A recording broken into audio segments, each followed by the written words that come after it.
4 of the George Allen Kelly murder trial. Kelly is facing a charge of second-degree murder after an undocumented immigrant was found dead on his Santa Cruz County ranch in January of last year. Our chief investigative reporter, Course Nylander, has been following the case from the very beginning. You've been in the courtroom all day long, and you join us right now from Santa Cruz County Courthouse in Nogales. Course, what can you tell us about the update? No, Monica, I can tell you we heard testimony from 4 witnesses today, some of the most important testimony we've heard so far in this trial. I was able to speak briefly with George Allen Kelly and his attorney Kathy Lothorpe as they left the courthouse this evening. Take a listen. Hello, anything you guys want to say after trial today? We're moving along. How'd you feel about the testimony? I feel good. How'd you feel about the Sheriff's Department's search of your property? I better not say anything.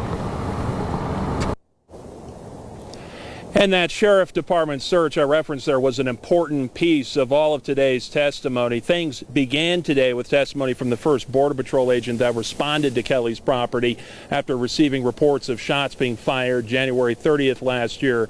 He walked through several of the immediate investigative steps taken. The second witness was a local rancher named Gary Wisdom, who developed a sort of friendship with George Allen Kelly over the years. The state intended for the jury to hear about a previous conversation he claims to have had with Kelly about 2 to 3 years ago, where Kelly allegedly told him he fired a warning shot at a group of migrants on his property before.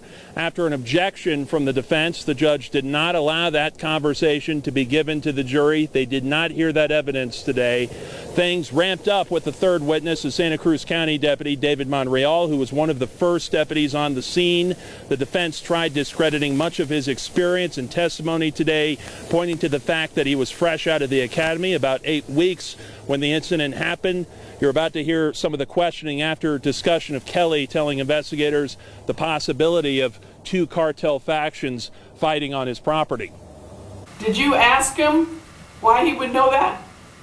No, I did not ask him. Isn't it the job, and I know you were new, but isn't it the job of a investigating team, including patrol, to ask questions?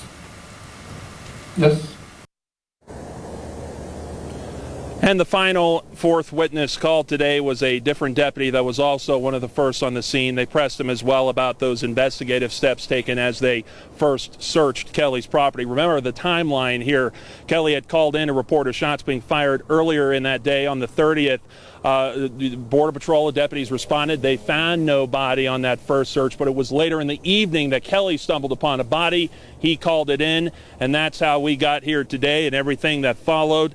So this is a key piece of the defense's case to question why that body would not have been found on that first search, and that's going to be a very important piece of all of this evidence for the jury to hear. A lot more testimony left, a lot more evidence left. This is a long trial expected to last 3 weeks.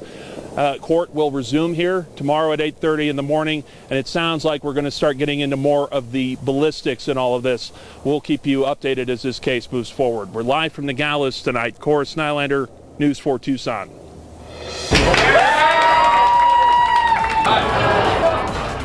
The Wildcats showdown with Clemson